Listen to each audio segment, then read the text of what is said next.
மல்லி சீரியலில் இன்றைக்கி என்ன நடக்குது அப்படின்னு சொல்லிட்டு பார்த்தீங்கன்னா, ஐயரை மிரட்டி வந்து அனுப்பிச்சி விட்டுட்டாங்க. யார் அப்படின்னு சொல்லிட்டு பார்த்தீங்கன்னா, ரகு வந்து ஐயரை வந்து ஆள் வச்சு மிரட்டி விட்டுட்டாங்க. இதுக்கப்புறம் நீ அங்கே போனேன்னா உயிருக்கே ஆபத்து, நீ இந்த பூஜை வந்து செய்யவே கூடாது அப்படின்னு சொல்லி மிரட்டிட்டாங்க. ஐயரும் வந்து விஜய்க்கு கால் பண்ணி, நீங்கள் வேறு ஆளை பார்த்துக்கோங்க, என்னால் முடியாது அப்படின்னு சொல்லிட்டு கடைசி நிமிஷத்தில் வந்து அப்படி வந்து சொன்னது வந்து விஜய்க்கு வந்து ஷாக்கிங் ஆகிடுச்சு. ஏன்னா நீங்கள் இப்படி பண்ணுறீங்க, பணத்தை வாங்கிட்டீங்க, புக் பண்ணிவிட்டு இப்போ கடைசி நிமிஷத்தில் இப்போ நீங்கள் வேறு ஆளை பார்த்துக்கோங்கன்னா என்ன பண்ணுவோம், இந்த டைமில் வந்து இவ்வளோ சீக்கிரம் வந்து வேறு யார் கிடைப்பாங்க அப்படின்னு சொல்லிட்டு விஜய் வந்து ரொம்பவே கோவப்படுறாரு. ஐயர் வந்து எனக்கு தெரியாதுங்க, நீங்கள் வேறு யாராவது பார்த்துக்கோங்க அப்படின்னு சொல்லிட்டு பேசிட்டு வச்சுட்டாரு. ஏன்னா வந்து அந்தளவுக்கு வந்து ஐயரை வந்து பயமுறுத்திட்டாங்க. அதனால் வந்து அவரும் வந்து பயந்துட்டார். இப்போ இங்கே வந்து மல்லி வந்து சொல்லிட்டு இருக்காங்க, கடவுள் வந்து எல்லாருக்கும் பொதுதாங்க, யார் என்ன பண்ணாலும் வந்து கடவுள் ஏற்றுப்பார் அப்படின்னு சொல்லிட்டு நம்ம மல்லியே வந்து பூஜை வந்து ஆரம்பிக்கிறாங்க. எப்பயும் போல் வீட்டில் என்ன பூஜை பண்ணுவாங்களோ அதே மாதிரி வந்து பூமி பூஜையை நம்ம பண்ணிடலாம் அப்படின்னு சொல்லிட்டு இவங்களே பூஜையை வந்து ரெடி பண்ணி மல்லி வந்து பண்ணிகிட்ருக்காங்க. அதை வந்து எல்லாருமே வந்து ஏற்றுக்குனாங்க. அங்கே இருக்கிற மக்கள், விஜய் கூட பார்ட்னர் இருக்கிறவங்க எல்லாருமே வந்து அந்த பூஜையை வந்து ஏற்றுக்கிட்டாங்க. நல்லபடியாக வந்து பூஜையும் வந்து முடிஞ்சிருச்சு. இந்த விஷயத்த வந்து ரகுவுக்கு தெரிய வந்து ரகு வந்து ராஜேஸ்வரிக்கு கால் பண்ணி சொல்கிறாங்க, இப்படி நம்ம ஐயரை மிரட்டியுமே வந்து பூஜை வந்து அங்கே நல்லபடியாக நடந்து முடிஞ்சிருச்சு, இதுக்கப்புறம் நம்ம என்ன பண்ண முடியும், என்ன ஆளை வச்சு மிரட்டியாச்சு, எல்லாமும் பண்ணியாச்சு, ஆனால் இந்த மல்லி வந்து எல்லாத்தையும் வந்து கெடுத்து விட்டுட்டா அப்படின்னு சொல்லிட்டு அங்கே ராஜேஸ்வரிக்கு வந்து ரகு வந்து ஏற்றி விட்டுட்ருக்காங்க. ராஜேஸ்வரிக்கு வந்து ஒன்றுமே பண்ண முடியல. ஏன்னா வந்து மல்லியை வந்து எப்படியாவது வந்து வீட்டை விட்டு அனுப்பணும் அப்படின்னு நினைக்கும் போதெல்லாம் ஒரு விஷயமாக ஏதாவது செஞ்சே வந்து விஜயோட மனசில் இன்னமும் வந்து ஆழமாக வந்து போயிடுறா. இப்போது விஜய்க்கு வந்து ஹெல்ப் பண்ணுறது, விஜயை பார்த்துக்கிறது, இந்த மாதிரி ஒரு இக்கட்டான சூழ்நிலையில் வந்து காப்பாற்றுறது. மல்லிக்கு வந்து விஜய்க்கு வந்து எவ்வளோ தான் இடைஞ்சல் கொடுத்தாலே அந்த இடத்துல வந்து மல்லி வந்து ஸ்கோர் பண்ணிடுறது வந்து ராஜேஸ்வரியால் ஏற்றுக்கவே முடியல.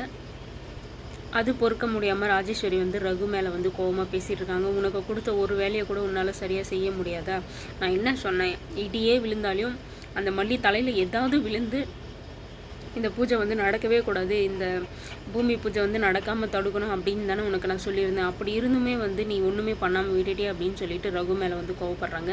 நீங்கள் என்ன தான் கோவப்பட்டாலே அங்கே நடக்கிறது தாங்க நடக்கும். நீங்கள் வீட்டில் நல்லா வந்து ஹாயாக உக்காந்துட்டு வந்து இது அங்கே நடக்கக்கூடாது, இது இங்கே நடக்கக்கூடாது அப்படின்னு சொல்லிட்டு பண்ணிட்டு இருந்தீங்களா, அதெல்லாம் நடக்கிற காரியமாக. அது மட்டும் இல்லாமல் ரகு வந்து மாட்ட வேண்டிய சூழ்நிலை வந்து சீக்கிரம் வந்துருச்சு அப்படின்னு சொல்லிட்டு நினைக்கிறேன். ஏன்னா வந்து ரகு திருடிட்டு போன அந்த 50 லட்சம் பணத்தோட சீரியல் நம்பர் வந்து கதிரேசனுக்கு வந்து கிடச்சிருக்கு. அந்த சீரியல் நம்பரை வச்சு போலீஸில் வந்து கம்ப்ளைண்ட் கொடுத்துருக்காங்க. ஸோ இப்போ அந்த பணத்தை வந்து எங்கே யூஸ் பண்ணாலையோ இல்லை பேங்க்கில் போட்டாலையும் எந்த கடையிலையோ எங்கேயாச்சும் வந்து கொடுத்தாலுமே வந்து இந்த சீரியல் நம்பர் கொடுத்தது இவங்க தான் அப்படின்னு சொல்லிட்டு வந்து கண்டுபிடிச்சி கண்டிப்பாக வந்து மாட்டிக்க போகிறாங்க.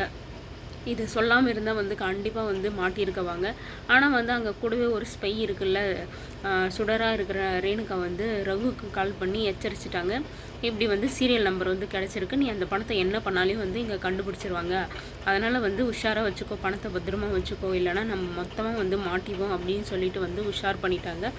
ரகுமே வந்து அன்னைக்கு பணத்தை வந்து பேங்க்கில் போகிறதா இருந்தார்.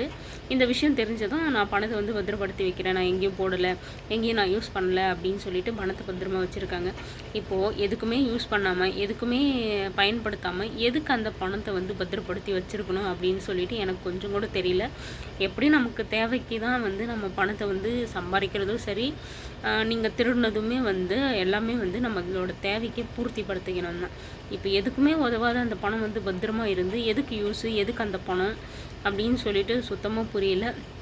ஆனால் இந்த ரேணுகா வந்து இப்போ சொல்லாமல் இருந்தால் கண்டிப்பாக வந்து இன்றைக்கி மாட்டியிருப்பாங்க. ஜஸ்ட்டில் மிஸ் ஆகிடுச்சு. அது மட்டும் இல்லாமல் வெண்பா வந்து மல்லியம்மாவை பிரிஞ்சு வந்து ரொம்பவே ஃபீல் பண்ணிகிட்டு இருக்காங்க. இது புரியாமல் இவங்க வந்து ரேணுகா வந்து நம்ம வெண்பா கூட ஜாலியாக இருக்கணும், மல்லியை வெறுப்பேற்றணும் அப்படின்னு சொல்லிட்டு க்ளோஸாக வந்து ஃபோட்டோலாம் எடுத்து வந்து அனுப்பிட்டுருக்காங்க. ஆனால் மல்லி வந்து அதெல்லாம் கொஞ்சம் கூட வந்து யோசிக்கவே இல்லை, வயிறு எரியவும் கிடையாது. ஆனால் இதெல்லாம் நினச்சி வந்து எங்கள் ரேணுகா தான் வந்து வயிறு எரிஞ்சிட்ருக்காங்க. ஆப்போசிட்டாக தான் வந்து எல்லாமே நடந்துகிட்ருக்கு. அப்படி இருக்கிறம்போது ரேணுகா வந்து மல்லியை வந்து வெறுப்பேற்றணும், மல்லியை வந்து இது பண்ணணும் அப்படின்னு சொல்லிட்டு விஜய் கூட அட்டாச் ஆக பார்த்தாங்க. அவங்க அந்த விஷயம் வந்து அங்கே ஜெயிக்கலை அப்படின்னதும் இப்போ வெண்பாவை வந்து எடுத்துகிட்டு இருக்காங்க. வெண்பா மூலமாக வந்து மல்லியை வந்து கஷ்டப்படுத்தணும், மல்லியை வந்து வயிறு எறிய வைக்கணும் அப்படின்னு சொல்லிட்டு ஒரு விஷயமா வந்து பார்த்து பண்ணிகிட்ருக்காங்க. அப்படியுமே வந்து அங்கே வந்து ரேணுகா தான் வந்து தோற்று போயிட்டுருக்காங்க. வெண்பா மனசில் இடம் பிடிச்சாதான் விஜயோட மனசுக்குள்ளே போக முடியும். ஏன்னா வந்து மல்லி வந்து அந்த ட்ரிக்கை தான் வந்து யூஸ் பண்ணிகிட்ருக்கா. ஏன்னா வந்து பொண்ணு பொண்ணு அப்படின்னு சொல்லிட்டு வந்து ரொம்ப ஓவராக அக்கறையாக நடித்து தானே வந்து விஜய் வந்து இவ்வளோ நாளாக ஏமாற்றிட்டுருக்கா. நம்மளும் அப்படியே பண்ணலாம் அப்படின்னு சொல்லிட்டு வந்து ரேணுகா வந்து பண்ணிகிட்ருக்காங்க. இதுக்கு ஐடியா கொடுத்தது வந்து நிஷா தான். ஏன்னா நிஷா வந்து அந்த மல்லி நடிக்கிற மாதிரி நீயும் நடிக்காதக்கா, ஆனால் உன் பொண்ணு தானே, நீ உண்மையாக இருக்கா, உனக்கான பாசம் நீ கொடுத்தாலே வந்து வெண்பா நம்மக்கிட்ட அட்டாச் ஆயிடுவா. வெண்பா நம்மக்கிட்ட வந்தால் மட்டும்தான் வந்து விஜய் மாமா வந்து நம்மக்கிட்ட வருவார். அந்த மல்லி வந்து பேச்சை கேட்காம இருப்பார். இல்லைனா வந்து எப்பயும் போல் அந்த மல்லின்னு மல்லி பைத்தியத்திலே தான் வந்து மாமா சுற்றிட்டு இருப்பார். அதை மாற்றணுன்னா ஃபஸ்ட்டு நம்ம வெண்பாவோட மனசில் வந்து இடம் பிடிக்கணும். வெண்பாவை வந்து நம்மளோட வந்து க்ளோஸ் ஆக வைக்கணும் அப்படின்னு சொல்லிட்டு ரொம்ப ட்ரை பண்ணிகிட்ருக்காங்க. ஆனால் வந்து எல்லா இடத்துலையும் வந்து வெண்பா தான் வந்து ஸ்கோர் பண்ணிட்டு போயிடுறாங்க. ஒரு இடத்துலையும் நோஸ் கட் பண்ணுறது, அவங்கள வந்து மதிக்காமல் பண்ணுறது எல்லாமே. இப்போ கூட வெண்பா போய் அங்கே உட்காந்து அவங்க வீட்டில் இருக்கிறதுக்கான காரணம் வந்து மல்லி தான். மல்லி வந்து திட்டுறாங்க, மல்லியை வந்து கஷ்டப்படுத்துகிறாங்க அப்படின்னு சொல்லிட்டு தான் வந்து போயிருக்காங்களே தவிர உங்கள் மேலே அக்கறைப்பட்டோ இல்லை ரேணுகா அம்மா வேணும் அப்படின்னு சொல்லிட்டு வந்து எதுவுமே பண்ண கிடையாது. இதுக்கப்புறம் என்ன நடக்குது அப்படின்னு சொல்லிட்டு வெயிட் பண்ணி பார்க்கலாம்.